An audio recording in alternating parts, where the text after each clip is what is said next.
Hello everyone, welcome. I hope you've all had a very meaningful Christmas. Sometimes wish somebody a happy Christmas doesn't feel always the right thing to say, because Christmases are not always the happiest days. They can be if one is lucky to be surrounded by friends and family and children excited with their presents and to hear the occasional pop of a champagne cork. But for me, personally, some of the best Christmases I have ever spent have been those that have been on my own, and sometimes on a day like Christmas Day, silence and solitude makes it easier to hear the angels sing. I hope anyway for you it has been a meaningful Christmas, that you can reflect upon it with a sense of gratitude and now be ready for the new year. I'm very happy to present to you now another message from White Bull, and the reason for this, or the source of this I should say, is a little different from other times, because it comes about as the result of a group Zoom meeting that I did a couple of weeks ago. And the first time I've done this, and it came about, like all the best things, quite by chance. It wasn't planned long in advance, and it seemed at the moment the right thing to do. So this was a Zoom group for about 10 people. And it worked very easily, and I hope you're going to enjoy it. And it makes me think that, well, if any of you have the idea you would like to host a Zoom group, maybe for 10 people, I don't know, 10, 20 people, where Weibel can address everybody in one go and answer questions, of course, personal questions as well as philosophical questions. If that seemed like a good idea to you, then please let me know.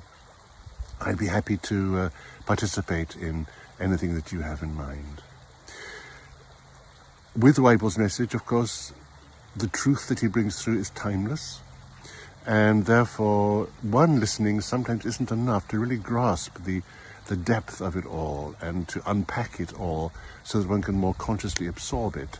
So if you hear it once, I'm sure there's something you'll gain from it, but I do suggest that if you have the time, if you can make the time, if you feel it in your heart to do so, maybe that's the better way to say it, then give it a chance to listen maybe 2-3 times to really extract from it all the wisdom, the depths, the healing, the message, always a positive message, as he says, as an introduction, and that you'll gain the most from it. So this is just a little idea I want to share with you.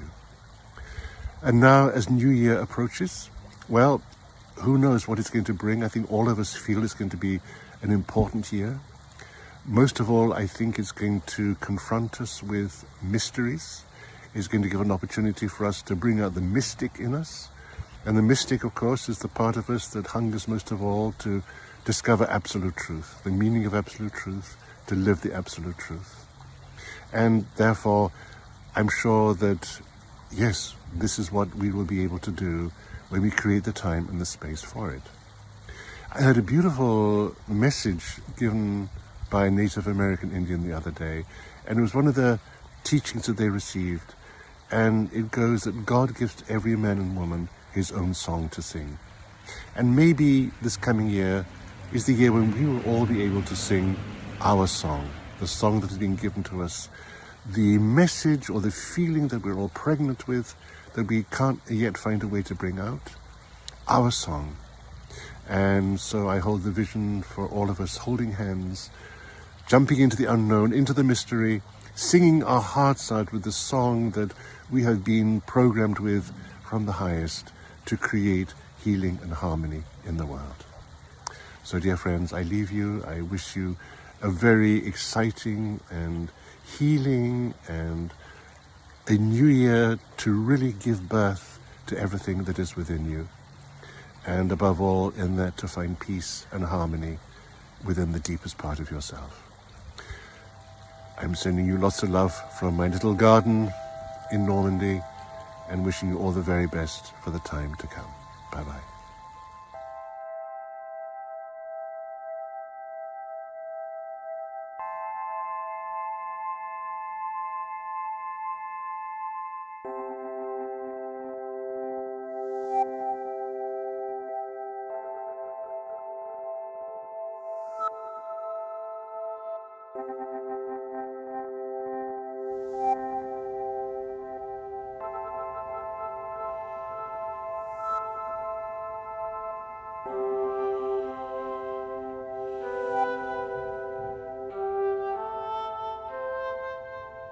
Greetings. I am White Bull. Hello, dear friends. A very warm welcome to you. It's a great joy and privilege to come into your presence now. I do so with one desire only, which is to serve you, and I hope the fruit of that service will be to provide you with some clarity and guidance, a lot of reassurance. And I hope you will find in my words the recognition also of your own highest and deepest knowing. In fact, the greatest compliment you can pay me will be to say to me at the end of our talk, well, White Bull, that was great, but you know, I knew it all already. This is very comforting, that I can remind you that you do know it all, and I'm simply here to, shall we say, blow away the cobwebs and the dust, to expose what is already known within you, for you to feel comfortable once again with your own power and your connection to truth. And that you don't have to worry too much about digging deep into your psyche, because in fact, you're already ready. And you know, dear ones, I want also to come with a very positive message, and one of the great joys of my position is, from the world of light, we only ever have a positive message. We never have bad news. And we never have bad news because we're always aware of the absolute truth. And sometimes the absolute truth doesn't fit comfortably with the ego and personalities, but it is always good, and it always creates within even your own physical bodies a relaxation, a surrender, and a peace. I hope this will also be one of the fruits of our time together. And why I'm so positive, and why I want to give you a positive message now, is that even though you may look around you and you hear through your media, and you feel even in your own physical bodies the stress and tensions, the worries of what is taking place in the world, well, this is the time you have been waiting for. Rather than worry and have fear, I want to suggest instead, dear friends, you feel excited about now. And when you feel the excitement about the changes that you see, even if other people are going to suffer rather terribly from it, that's going to be a price that some people will pay in their personalities, in their egos, not in their higher selves. But when you're able to awaken within you a real sense of excitement, aha, now I can stand feet on the ground, arms open, and say, hello world, here I am, hallelujah. And one of the principal qualities you need for this is faith. You don't need much more than that, in fact. Faith and a willingness to surrender and courage to follow the path that is a direct result of your faith. Your faith is your power. And the reason why your faith is so important to reclaim for yourself now, finding your faith is taking back the power. Because in the material world, someone of power may be somebody of wealth, of status, of intellect, of possessions. In the spiritual world, someone of power is someone of faith. And when you have that faith, when you bring yourself through that faith into an alignment with your own higher power, well, as the saying goes, as God is for you, then nothing can be against you. And those whose power seems so intent upon creating chaos and pain and suffering and destruction in the world, well, dear friends, at the point of power that is your faith, you will realize very well that that power that they have is an illusion. You don't have to fear the power being wielded by anybody when it is based upon their wealth, their status, their fame, whatever is at their back to support them, because that power is illusory. And your power, in your own alignment with your true self, that is truth. And then when you're all lined up in this power, well, as I always like to say, faced with God, these so-called powerful people are like straw in the wind. Their power is illusory. And their gift to you is to challenge you by the fear that they generate in you to take back your power. This has to be the principal theme of this time that is coming, that you learn to take back your power. You take back your power from the effects of circumstances in your life. You take back your power from those who put you down. You take back your power from your identification with the past, from your fear of the future. Let me remind you, when the future comes, it'll still be the now, so you don't have to worry about the future. But this is all what it means, dear ones, to take back your power, to be in alignment only with this moment. And therefore, you start building a true foundation. If there's any insecurity within you, if there are attachments to the past, to the future, if there are identifications with yourself in terms of some kind of ego success or whatever it is, this is also going to be threatened. Not because it's wrong by itself. We don't judge anything. But it's important to remember, rather like the story a great teacher once said about the man who built his house upon sand, the storm came and the house was washed away. And if your house and your identity is built upon identifications with your three-dimensional self, with your notion of successes and failures and rights and wrongs, anything in duality, then when the storm comes, your house will be washed away. But now I'm telling you, dear ones, the challenge for you is to build your house upon rock. And what does that rock consist of? What is it made of? It's so simple. Your rock consists of that fundamental belief and deep knowing, something that cannot be questioned, it cannot be debated, it cannot be challenged, because it is the absolute truth. And the absolute truth is summed up, your real identity, in two words. And those words are, I am. And so it's very easy to forget the importance and power in these words. You say to yourself often in one way or another, but there needs to be a much greater focus upon really what you know and understand by those words, I am. It is your rock. It is your foundation. The I am that is you has never been affected by anything that's ever happened to you in your biography in this lifetime, in any incarnation. It is pure. It is untarnished. It is absolutely innocent. It has always been there. It was never born, it'll never die. It is eternal. It is the divine spark in you. It is the peace in you. It is the perfect love in you that is you. And so we urge you, dear friends, not to worry about what may leave your life, who may leave your life, what attachments may fall away now, if that's the price that is paid to build your life upon a firm foundation that nobody can threaten or damage, where you will find your absolute peace and absolute safety, built upon the truth that says, I am, then whatever may fall away is a very small price to pay, because what takes its place is the certainty, the deep knowing. And with the deep knowing and that certainty, there comes a spirit of gratitude, there comes a spirit of praise, there comes a spirit of joy, praise, love. This is what arises when you are feeling that firm foundation on those two simple words. Everything else that you may have created rather wonderfully as a human being, we don't make it wrong, but still it is always possible it'll be under threat.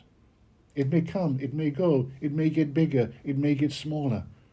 It may bring you joy, it may bring you pain. But an identity based upon those two simple words, I am, will only bring you peace, because it is the peace. And the peace that you feel and the love that you feel are the peace and the love that you are. That is the I am.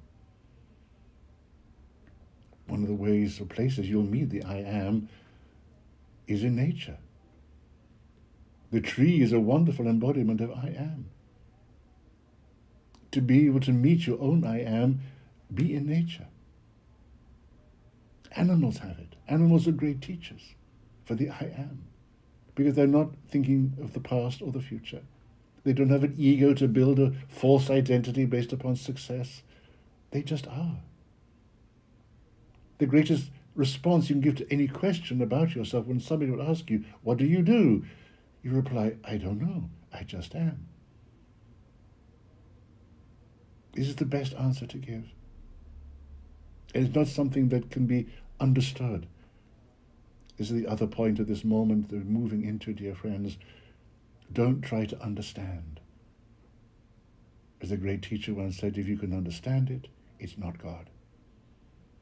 Your paths, dear ones, are the path of the mystic, the path of mystery. for which you also need the faith, and to find the safety in the mystery. Nothing can go wrong. But that is what you're becoming, all of you, mystics. And a mystic is one intention only.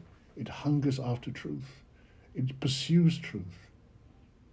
It wants to embody truth. But it has nothing, no certificate, no training, no qualification that can say, yes, this is what I have discovered. It's just deeply felt, deeply known. It is embodied within the presence of you. And whatever your role is going to be in this time that is coming, its foundation will also be and connected to the power of presence that you have.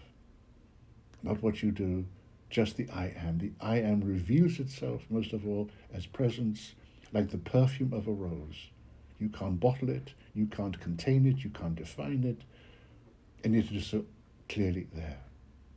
When you are established in that identity of the I am, you will have your perfume. It'll be the presence that doesn't require any action, but by being there, it'll uplift and touch every vibration around it. This is resonance. It can't be seen, it can't be felt, but it's so obviously there.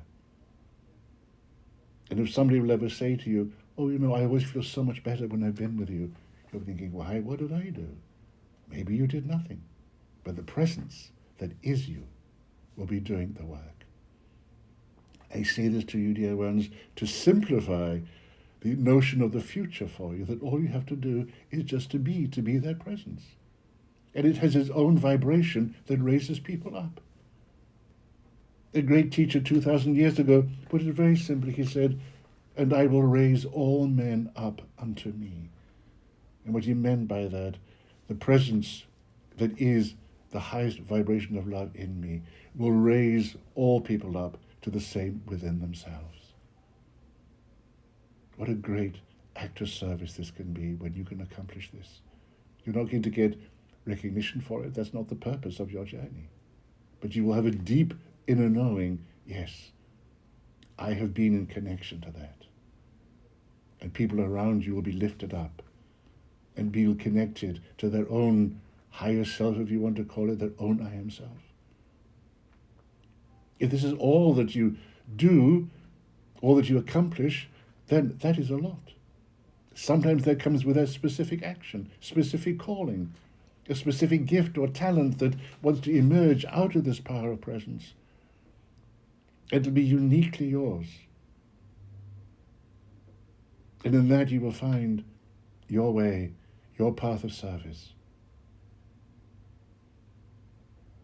And it'll be guided and supported. And with your faith and your trust and your willingness to surrender, there's no limit to how far, even I want to say, how high you can go, if that is what your spirit has agreed to take on. But it doesn't mean that if you are going to end up, shall we say, talking to a crowd in a football stadium, that doesn't make your work more important than somebody who just transforms somebody's life sitting next door to them on a bus by the power of presence. It's not about scale, because it's not even what you will feel as a result of the work, is that you are maintaining your own connection to the highest within you, and you are enjoying that peace for you, and you are enjoying that knowing, that faith, that connection, that you are one with God and all that is. That's all you need to recognize for yourself. And to apart from that, give thanks if any situation arises where you're recognizing, yes, I'm being used here. But the greatest leaders, the quality for the greatest leader is that they have absolutely no sense of self-importance. The true leaders have absolutely no sense of self-importance. So whatever your role becomes, its power will be amplified enormously because it is emerging out of you in your nothingness, shall we say. Even the Master Jesus said, on my own I'm nothing. That wasn't because he had low self-esteem. That was because he had surrendered his own self completely to be an instrument. As he said, the Father in me does the work. And the Divine Father and the Divine Mother is in all of you, dear ones. And there's no way to measure the size of the task. As it is said, the flapping of a butterfly's wings in a distant jungle can create a change in your climate here. A little butterfly flapping its wings can create a change in your own climate. That one little butterfly, one little act of pure service from you, you don't know what effect that will have in a distant land. There's no need to know, but only to enjoy, and to enjoy the peace that comes of knowing you are one with all that is. One of the challenges also, dear friends, of the future as it unfolds for you, and the necessity for you, is sometimes to be a little bit more selfish. And of course you are trained and you believe that to be of service you must forget about yourself and always be there for others. No. That might have worked once, but now it's important to recognize that you, as potential healers, wise men, wise women, whatever you want to call yourself, if you want to give yourself a name, you need to make yourself a little bit more taken care of self. Choosing that which serves the highest in you, not that which is necessarily going to please others. There's beauty, of course, in pleasing others, but very often there's not much wisdom in pleasing others if it means that you yourself are not giving yourself the chance for the space and the time to grow, to heal. We know that your lives demand a lot of time and attention, but I urge you, dear ones, to make space for yourselves. The word space, I would even say, is one of the highest vibration words in your language. And we no longer, if you long for space, the demands of your three-dimensional life are too heavy. Do whatever you can, dear ones, to make space for yourself. Even if it's a short time, be fully present in that time. Not thinking, oh, I've only got a few minutes left. No, be fully present, however short the time, however small the space. And then the space will be huge in its effect. But of course, the more time, more space you can give yourself to be in nature. And the more time you can give yourselves, and here I come to a very important fact, dear ones, the more time you give to yourselves to be receiving, the better. I'm sure all of you are masters at giving, but how good are you at receiving? You're receiving, of course, every day when you take an intake of breath, when you breathe in the breath of God. And every breath you take, even if you're not aware of it, you are in some way saying yes to life. And the more conscious you take in your breath, the more you are celebrating life, the more you're expressing your willingness to receive life and to be fully living life. So no, it's not only in receiving the breath of God through your inhalation of the air surrounding you. It is also receiving from every manifestation of God, even that which is not human, in nature, in plants, that you receive through what pleases your vision, what pleases your hearing, what pleases your taste. Do it consciously. Receive, stimulate yourself, feed your inner lives. Sometimes it's good to ask yourself, what is my soul hungry for today? And see what answer intuitively comes. Because so many of our friends living wonderful lives of service, but they're hungry, they're neglecting themselves. They wonder why they get so tired. They wonder why they get depressed even. Be very attentive to feeding and nurturing your inner life. When you do not feed your inner life, there's a wonderful invitation for the mind to become busy. And I'm sure there are some of you who will quite easily put your hand up when you say you spend a little bit too much time in your head. It's not a crime. We don't judge you for it. It's just a symptom. It's a symptom of a hungry soul. It's a symptom of a lack of peace, connection to the peace that you are. And when you connect to the peace that you are, everything follows that vibration. The mind becomes peaceful. So feed your souls, dear one. by receiving from whatever, whoever, actually provides that feel-good factor. You can, in the end, dear ones, only give what you have first received. So the more you receive, from wherever, unconditionally, when it is unconditionally given, and what can be more unconditional than the air you breathe? But when you receive that, then you're in a much better position to give from a place of abundance, from a place of fullness, a place of joy.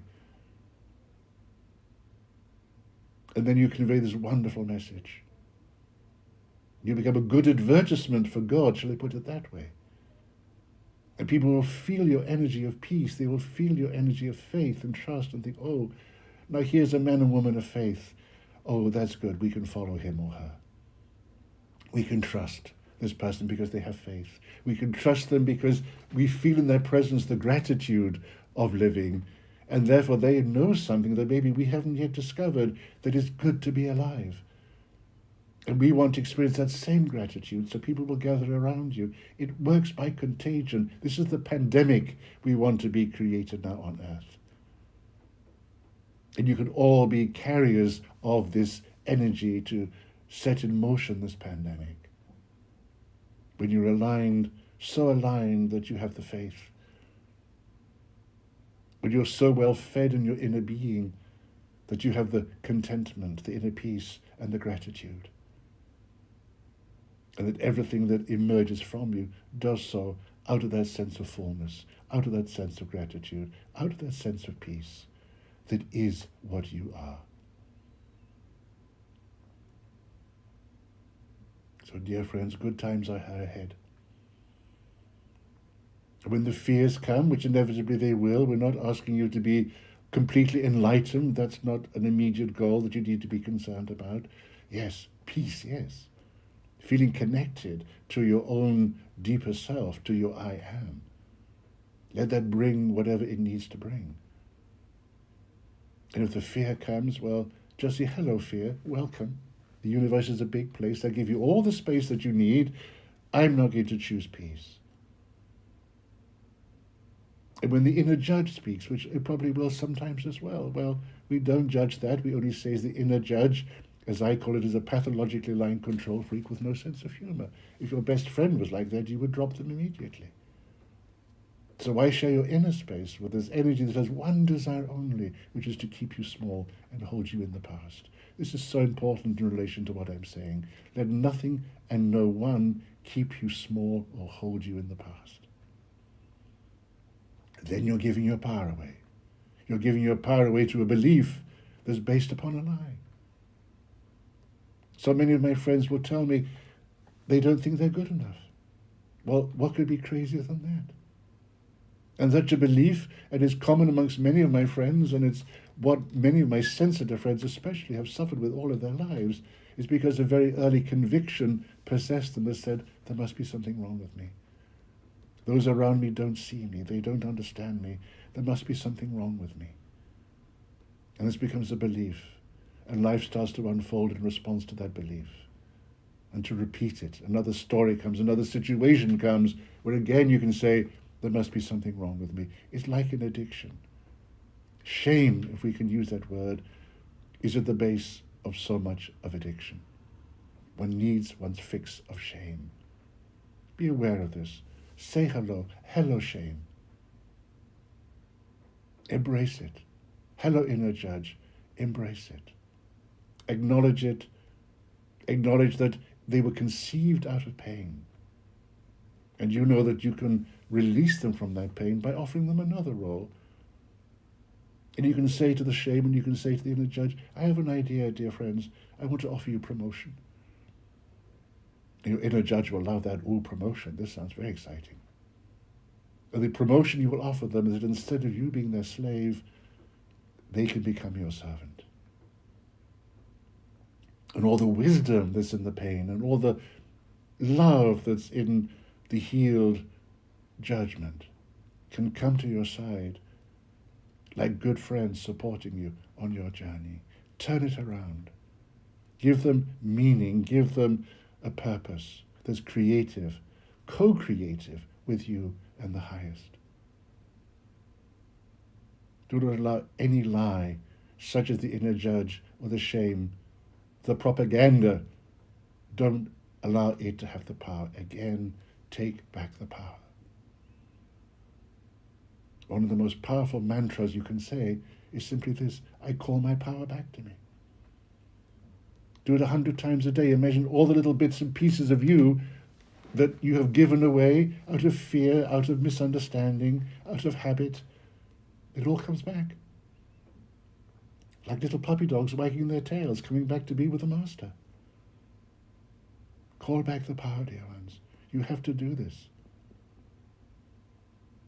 When you call back the power, those that pull the strings because they have been given the power to decide your fate and how you are feeling, then they just can't survive anymore. They will have their own collapse and starvation because there's nothing for them to feed on because nobody else is giving them the power. I know I make it sometimes simple, dear ones, but it is simple. The truth is simple. God didn't create the path to freedom that only an intellectual genius could understand it. It's for everybody. It's not for a mind. It's for the hunger of a soul to find the way home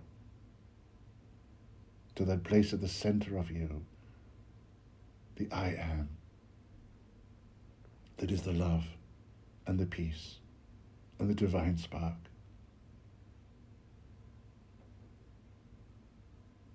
So, dear ones, I've been doing a lot of talking.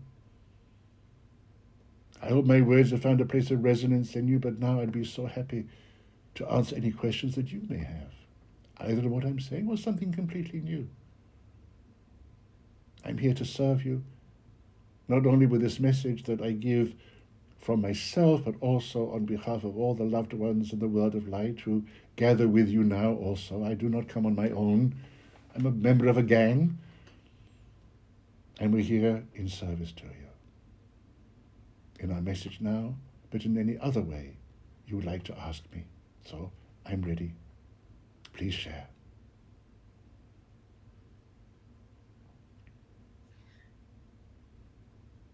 Hi, Weibel. My name is Sophie, and my question is all about positivity. It's actually about a lot of things you just told us. I know how powerful our thoughts are, and that energy flows where the attention goes.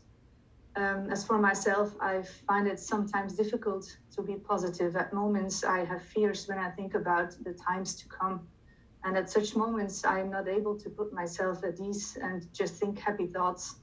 When I try to go inside my attention, with my attention, it's like something's trying to prevent me to do that. For example, falling asleep the second I try to meditate, or having cravings for everything that's not healthy for me, or when I want to set my good intentions, my attention is immediately drawn to something else. So, like one of my teachers once said, it's like I'm waking up every morning wanting to go to the mountains, but I always end up going to the sea. And the thing that I've also noticed is that sometimes I feel a great anger. It's almost a rage inside of me. And at some moments I catch myself having toxic thoughts about other people. And that's maybe why I'm not able to go inside with my attention, because I'm afraid of all this negativity. And that really scares me, because all I want to do is to be positive, to have trust that my guides have my back at any times. And I want to be there for people who need me. I would really like to know how your thoughts are about that. Thank you, dear friend, for this, but you know you're using a very challenging word, and that is positivity, because positivity is part of a duality, which is negativity. So if you're going to be working upon positivity, aiming positivity, you're going to be meeting its counterpart in negativity. So you're pulled between these dualistic experiences. That's why you can't focus. You're being pulled in two different directions at once. You want to go up the mountain, but then the sea appears. You want to be peaceful and meditate, then sleep overtakes you. So you're torn in two. There's some place in the middle that is unaffected by any of these things. And it is not in the future. If you fear the future, well, then of course that takes you out of the now. But when the future comes, it will be the now. And it doesn't matter, even if you can be in the now for just 2 minutes, well, that's good enough reason to go and open the champagne, celebrate that. I think you're asking a lot of yourself. And that's putting too much stress on you, because it's activating the inner judge and you're making yourself wrong, because it's pulling you backwards and forwards. Positivity, negativity, mountain and sea. Just let go of these dualistic feelings, because they will be like always a game of ping pong. You'll be going backwards and forwards across the table. Life will be playing a game with you. That's what it must feel like. But no. Just accept self. Accept whatever. Make nothing wrong. Don't judge yourself. Just come to those 2 simple words we've mentioned already. I am. That's all you have to say, I am. It's not about being positive, because immediately you engage negativity. That's the trap. And if you start having negative thoughts about people, well, that's all right. Forgive yourself. Be kind to yourself. You're being a little bit harsh on yourself, dear one. You don't need to be. We have no judgment on you, so there's no reason for you to have judgment on yourself. Give up the battle. And just say, I am. And I am that I am. And all duality will fall away. And if it's only for a few minutes, well, that's great. That's a start. And if you find yourself then in conflict, well, okay. You realize it's uncomfortable. I don't think you're naturally a masochist. You're not going to consciously want suffering, but when you realize it's uncomfortable, then okay, back again, I am. It's like somebody walking barefoot on beautiful soft grass. It's such a lovely feeling to feel the softness beneath your bare feet. And you get so carried away with the experience, you don't look where you're going, and then you walk onto sharp stones. It's uncomfortable, it hurts. So you walk back onto the grass.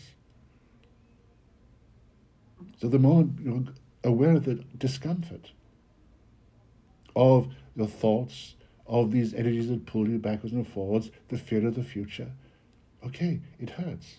I'm going to go back onto the soft grass. I'm going to go back to I am. Even for a short time, it doesn't matter. And the more familiar you become with the soft grass that is the I am, the less you'll want to move away from it. And the more you can remind yourself that, yes, when the future comes, it'll still be the now, so I might as well enjoy the now, because the future now can't be better than the now. The now is always the best. Does this begin to make any sense to you, dear one? Yes, thank you very much. So don't be so hard on yourself. It's in you. We know what is in your heart. We know what is in your desire. As you're expressing it, then all around you, your guides are just, well, they're glowing in acknowledgement and honoring you for your most beautiful intent. Give yourself a little bit of praise. Reward yourself sometimes. How often do you do that? I'm sure not very often. No. Reward yourself because you've got through the day. Doesn't matter whether you've had positive or negative thoughts, you've got through the day.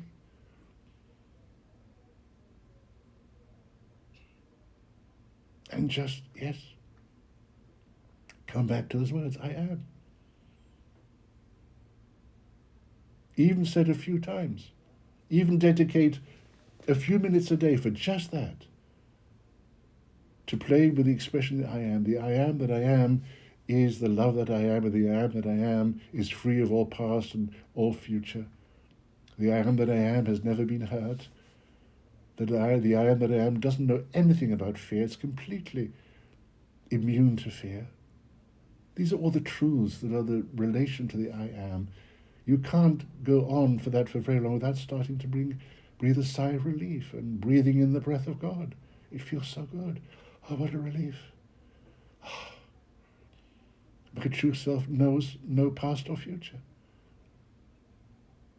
My true self has never experienced pain or hurt. doesn't know the meaning of fear. Just talk to yourself like this. Oh, it tastes so good. It feels so good. Oh, and you will notice as you have these thoughts, not positive thoughts, but true thoughts, your body will automatically start breathing in. This is always a sign. Notice how your breathing changes in response to your thoughts. When you're breathing truth, when you're thinking truth, you'll breathe in more deeply. Because at that moment, it's good to be alive. Just practice with that. Have fun with it. Have fun with it. All of it.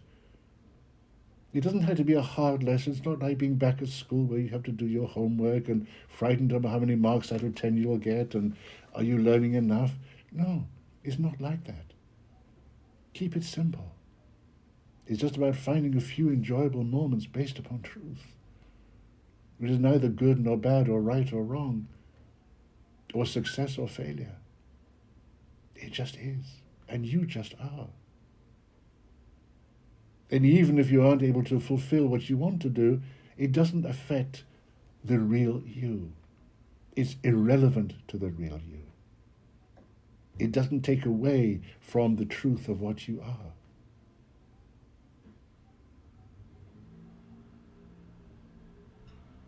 Am I making sense to you, dear one? Yes, thank you very much. I It's think rather Tao will the... What I want to say is, don't be playing a role in your own soap opera. Okay. With the same storylines going round and round and round. If you were watching a soap opera with the same storylines all the time, I think you'd switch off pretty quickly. You don't have to be playing a role in your own soap opera. Step out of it.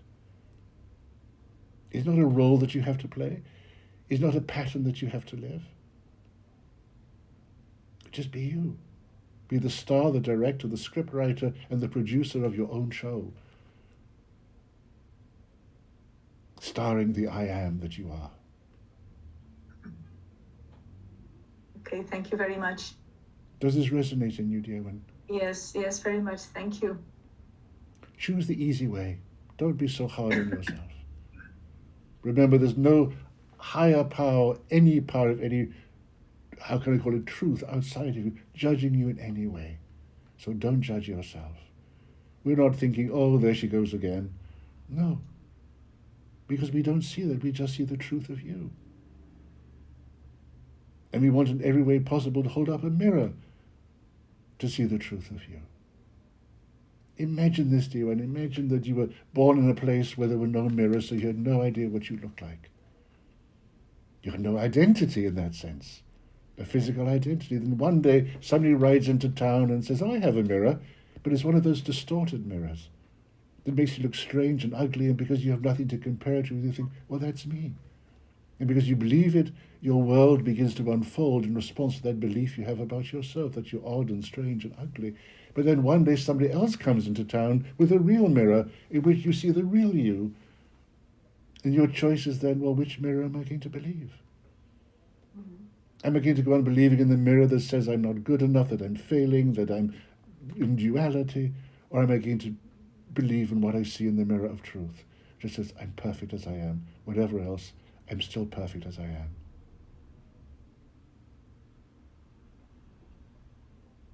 Thank you, Bible. Can you understand my metaphor? Yes, very much. So don't define yourself or burden yourself with all the things you think you're doing wrong. It's just a superficial, although you feel it deeply, superficial response. On the surface, just go a little bit deeper. What a relief. There it is, still there, shining brightly, my I am. It's so much nicer to be with that. I'm going to step out of this show. I'm going to be with that. You're doing very well, dear one. Even what you're doing now on behalf of myself and my instrument, I hope you appreciate the goodness of that. Reward yourself for that, in whatever way you would like to be rewarded. Be open to receive something in return for what you have given to make this possible. An unconditional gift. Be open for it. Okay, I will. You're all, dear friends, all the time receiving so much that is unconditional, that sustains you, that asks nothing from you, only that you receive.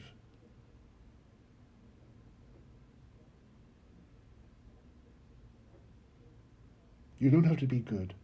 You don't have to be the best. You don't have to pass. You don't have to fear failure or not getting there. That's all a program of human society. It has no relation to truth. And this is the time now that you're entering into where you want to shed this identification with these standards. It's not about you. It doesn't make any sense to what and who you are. It's a preset standard that society has created for you to live by, but it's not the truth, the absolute truth.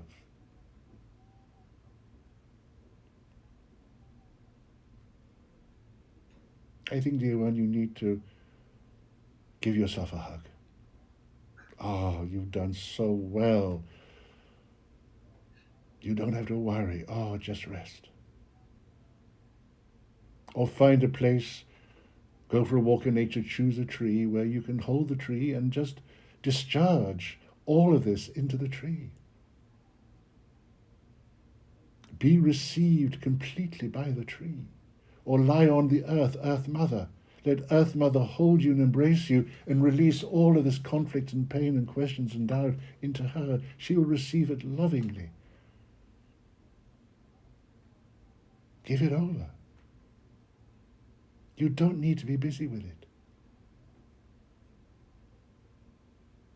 Discharge. This is one of the problems where so many of my friends have had, and it's not to blame anyone, not to blame a parent or anything like that, but where has been the holding? Where has been the safe holding?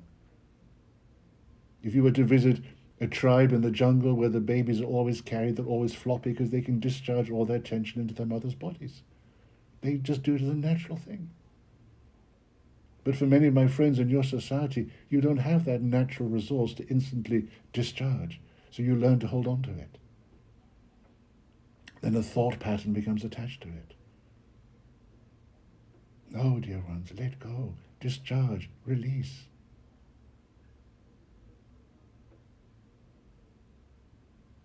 Let go and let God. Keep it simple. The mind doesn't understand simplicity. The mind has been fed on analysis and complexity and duality. That's why the mind is so busy with these things, with the judgments. No. I think, dear one, if you were to suddenly realize with all the thoughts you are having, okay, I'm now going to put all my attention on my heart. I have a choice. I can be in my head or in my heart. Now what feels best? Oh, let me try the heart. The moment you put your attention on your heart, the mind becomes still.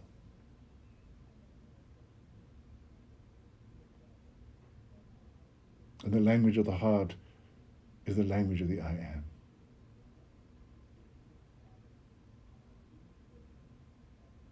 So, next question. So? Yeah. Thank you, Whitebo, for the answer for Sophie. Does it resonate with you, dear? Answers for me too. Yes, I think it resonates with many people. We're very grateful for that question to be asked, because you're not the only one, dear one, who was asked the question. Yeah. So don't make yourself wrong for that. If you're the only one, thinking you're the only one maybe who has these doubts and fears and complexities. It's the nature of the time in which you are living, and we are here, your friends in spirit, to liberate you from this pattern, that you can pass through this doorway into the new, unburdened by the old beliefs and patterns and conditioning. But my dear friend, old friend who asked the question, what can I do for you?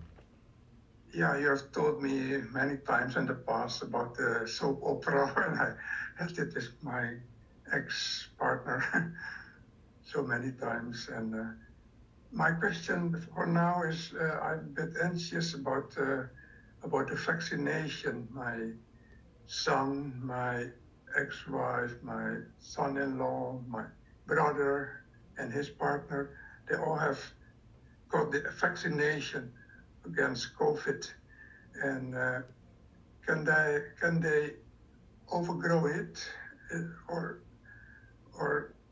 still in their body, in their system. Yes, dear one, it is not for you to be concerned.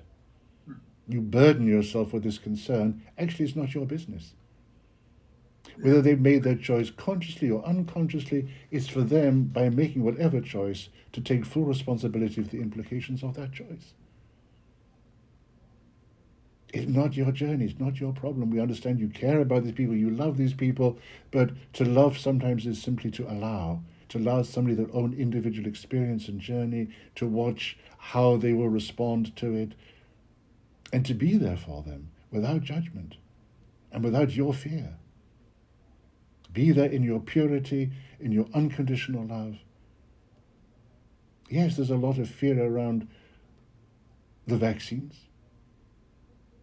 And I think it's important, if anybody does choose the vaccine, we have no judgment on it, but if you do, then in the same way that if you go to buy a crystal with a specific intent, you buy a crystal and you're going to program that crystal to have a specific quality that will help you.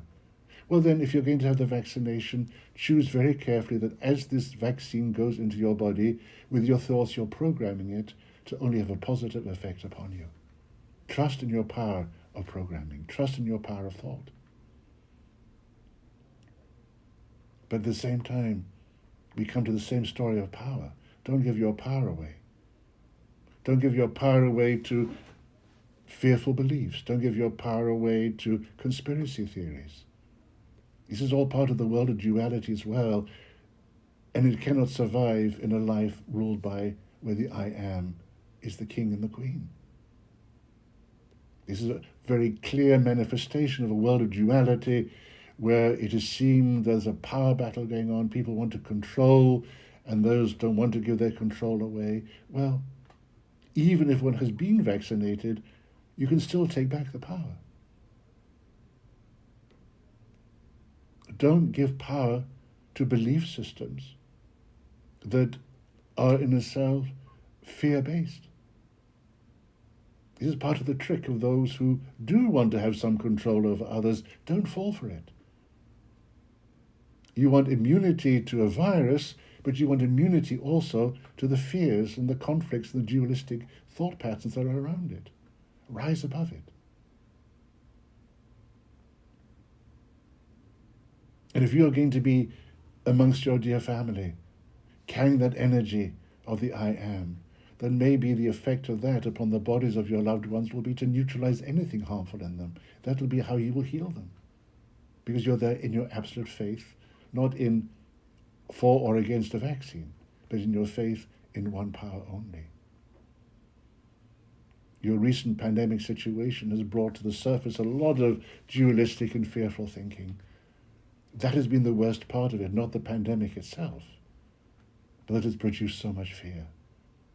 That is more toxic to the system than anything that the virus itself may bring. So don't fear for others. To love is to allow. Let them live with the consequences, just as we urge you to, whatever choice you make is not going to be a wrong choice or a bad choice or a good choice. It's going to be a conscious choice. And if you make a conscious choice, you then take full responsibility for the implications of that choice. But it won't ever be a bad choice or a good choice or a dangerous choice. It'll just be a conscious choice. And it's your business. Am I making sense to you, dear ones? Yeah. I see it as my business. No, it's not your business, because if you make it your business, you're giving your power. Their things are their business, and my business is... Exactly. And it's your fear, it's beautiful, it's your love and concern, but at the same time, it's your fear on their behalf. If they don't have fear, why do you fear?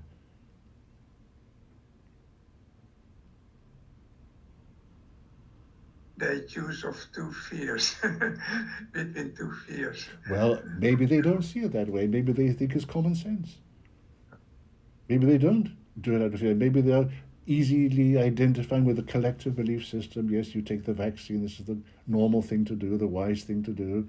They will have their reasons for it, but it's not for you to judge their reasons. They may think you are crazy.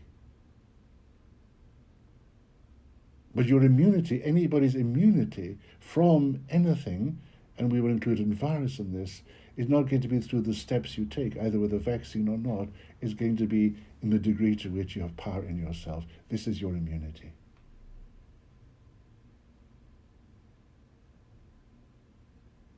And the more you're identifying with the power that is the divine, that is present in every cell of your body, that is in the end going to be your ultimate protection. Fearlessness is your protection. I would like each and every one of you, dear ones, to make it a commitment that in the coming period you're going to learn to walk through life with a fearless, radiant heart. Wow! Wouldn't that be just great? Let your imagination run riot and imagine how will it feel to walk through life with a fearless, radiant heart. What changes would need to happen in my life if that is what I choose? There will be changes. But one of the big factors of that is that this will make you protected. It's the ultimate protection. It's like when something from outer space comes towards your planet. It burns up when it makes contact with the Earth's atmosphere. In the same way, if you are walking through life with a fearless, radiant heart, anything that might endanger you is neutralized when it makes contact with your atmosphere. It's the same principle.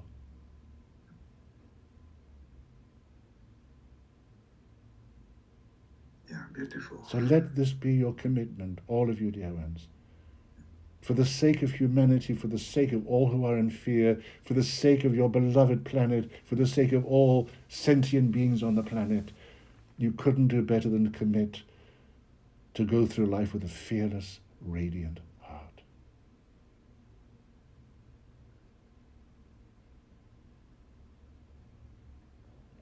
And you can do it. It's in you. It's in you.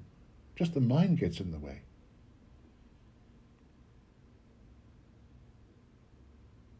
Because the mind doesn't understand it. The mind wants to understand. You cannot analyze what is contained in a fearless, radiant heart. You can only directly experience it as something deeply personal, the relationship between you and the source.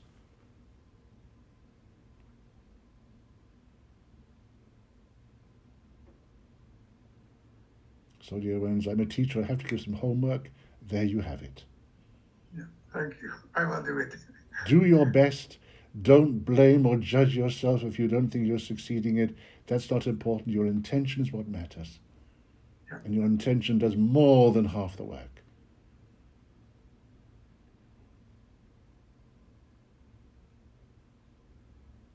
So, next question. Natasha? Yeah. Hi, White Bull. Hello, dear one. I have a question. Oh, goody. About who's my guide. Oh, dear. Is it somebody that passed away that I know in this life? And you want to know if this person is your guide? If it is, Well, the person I have to know. If it's somebody who's dear to you, they would automatically join what I call your backup team. And they will take a very proud place in their backup team because they know you and they love you, and they will still want to commit to be a part of what makes your life one lived in freedom and fearlessness. But generally on that question, who is your guide, I think it's much better to really just trust in your own inner navigation system, the spirit which is you, and the wisdom that it has in connection to its higher power. Yes, you have your backup team.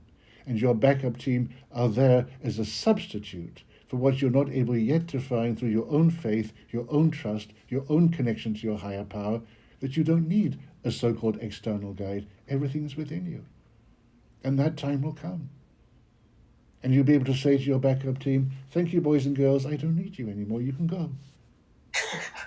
You're off duty. You're off duty. You've done your task. And when I join you in spirit, we'll have a wonderful party celebrating all of this. Thank you. I think this is the way, dear one. Welcome, know that you are never alone. You're not going to see all the signs and the inputs of your unseen friends. They're working on your behalf. They're, shall we say, oiling the wheels of your life, that things can move forward as smoothly as possible, or making sure that your life goes in the right direction for you to have the tests, the lessons, and the gifts, whatever is important for you to have. They're playing their role.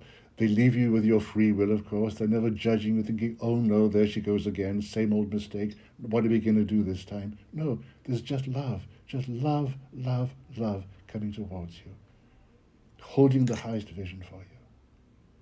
And indeed, as in your case, when you know somebody who's very dear to you who leaves their physical body, well, they'll be very happy to be in your backup team. And they will love you more than they ever could when they were in their physical body. Okay. It's a nice, Thank cozy you. thought, isn't it? Excuse me? It's a nice, cozy thought. And a nice truth.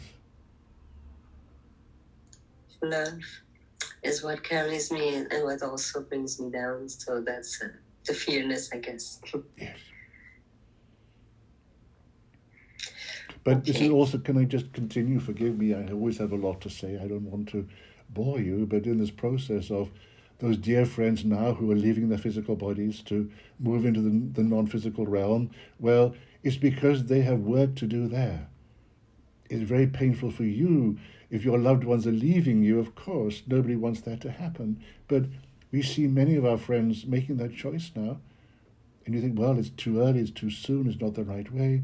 But it's because they want to fulfill their work from spirit in a way they could never do in the human form. I know. And so they're free and they can do it. They have their purpose every bit as importantly as you who are the ones, shall we say, who are left behind. They want to be a part of the movement as well, but they cannot do it for whatever reason in the limitations of their human form. So it's never to be seen as a tragedy when a dear friend leaves. It's because they're going to continue their work more effectively than they ever could. Because they're also committed to this new life, this new order.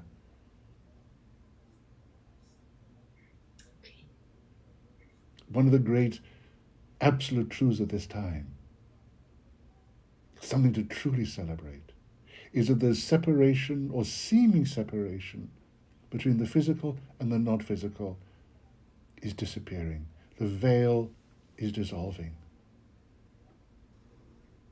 And this is so that indeed all the spirits, those in human form, those without body, you're all working together.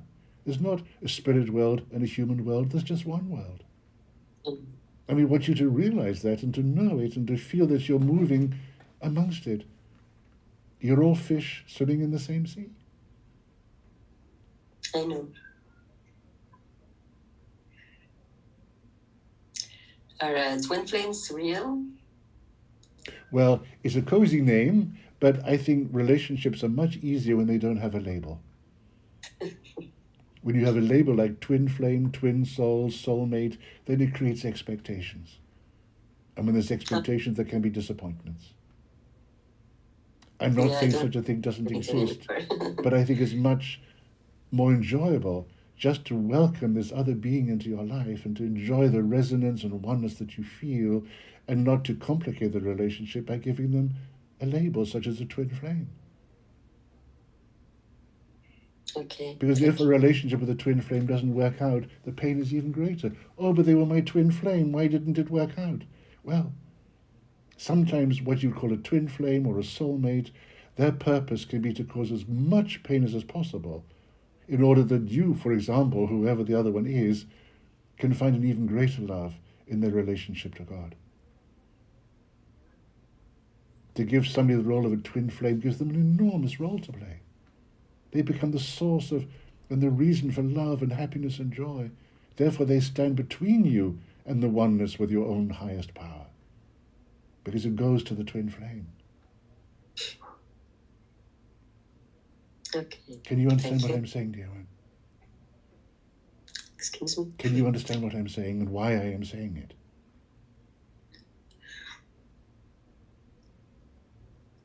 It's beautiful. It's just so beautiful to feel that deep love for another human being. A companion on your journey, perhaps for a lifetime, perhaps for a period, a fellow pilgrim on the way, serving each other by creating whatever circumstances are going to add to your evolution and your true freedom and to know the true nature of what you are, just as you are. Forgive me, I can easily be said to be the last of the great unromantics. Me too. Well, that is good. We have something in common. But that doesn't mean to say that the possibilities of love are less, probably even more. Romance is a little bit a part of the world of duality. True love is very unromantic. Romantic is to say, oh, I love you so much, I can't live without you. True love is to say, the love that I am honors, celebrates, and gives thanks for the love that you are. Now that is love.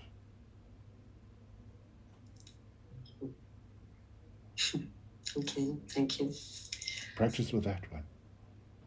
That's in freedom. That's when you've established that the only relationship that really matters is you with God, you with Source, and that you know you are the love. Because you are the love that you are, the I am that you are is love.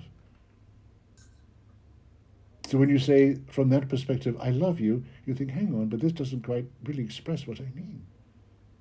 I'm not objectifying you anymore by saying, I love you. There is no I and there is no you. Okay. It's just the love that I am and the love that you are. And in that we are one. I am.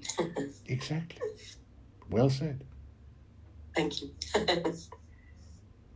So, who's next? I'm enjoying myself. I hope you are.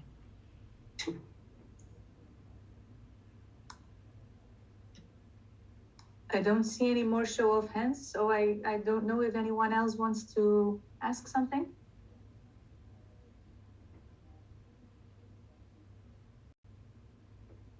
Yeah.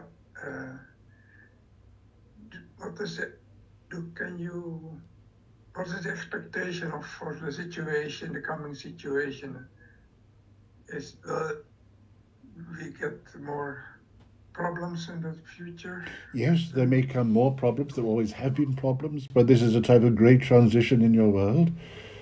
I don't want to specify what is, because they'll be waiting for it and fearing it when it'll happen.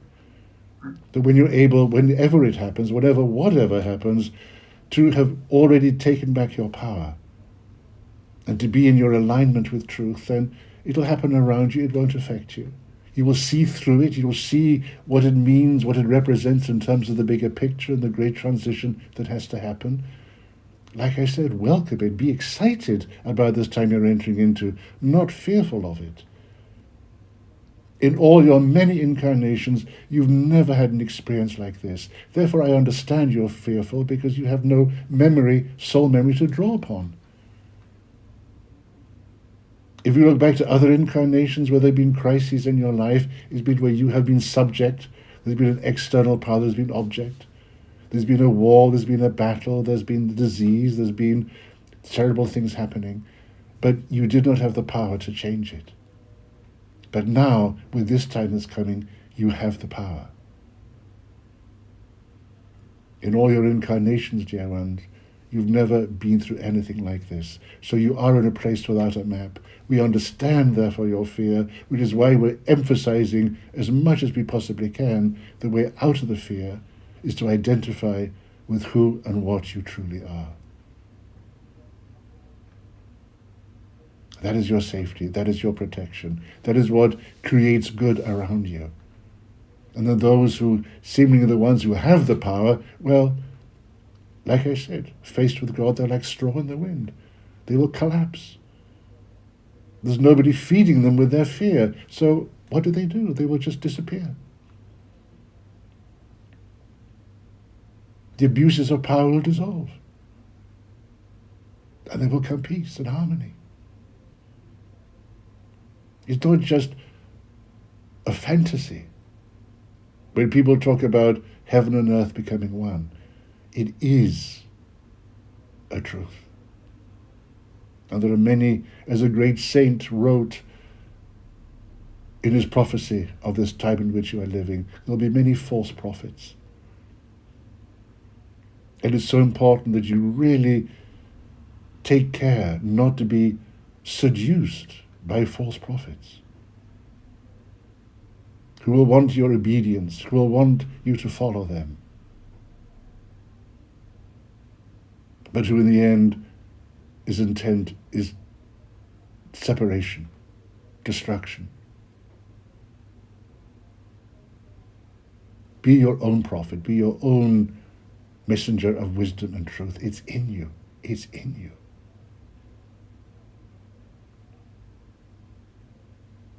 It's all in you, in the I am that you are.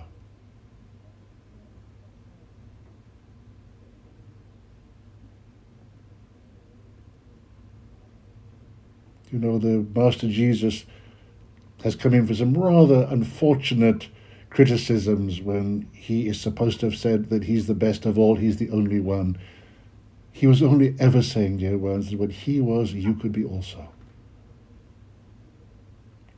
He didn't perform his miracles to show what a clever man he was. It was to show what anybody can do. This was his leading role, his teachings. The things that I am, you can do the same and more, he said. I am the way, the truth, and the life. He wasn't talking about himself. He was talking about the I am that you are. The I am that you are is the way and the truth and the life. And by that you come to the oneness with the source. You come to the Heavenly Father. Not through this one man who walked your planet 2,000 years ago. He was a signpost for everybody to live it. And it's time for dear ones who are devoted to the message of love to do it, to take up the challenge.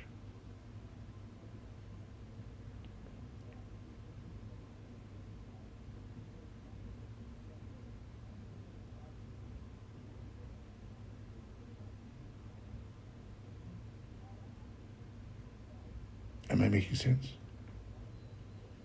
Yeah. Don't let somebody else do the job for you.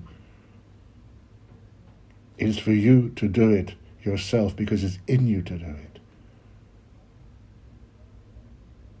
Not because it's going to make you great and people will be talking about you in 2,000 years' time. No, but because it's what creates now. Fulfills now the purpose you have come to earth now.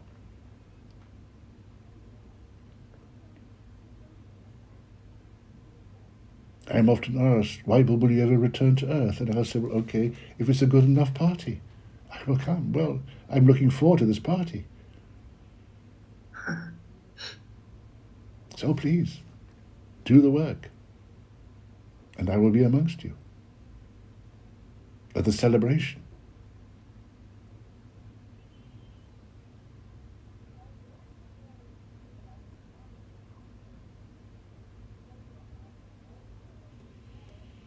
So, dear friends, I want to thank you so much for the precious gift you have brought me on this occasion to be there, for me to be able to share with you the words that I hope have found a place of resonance in the highest and deepest parts of you.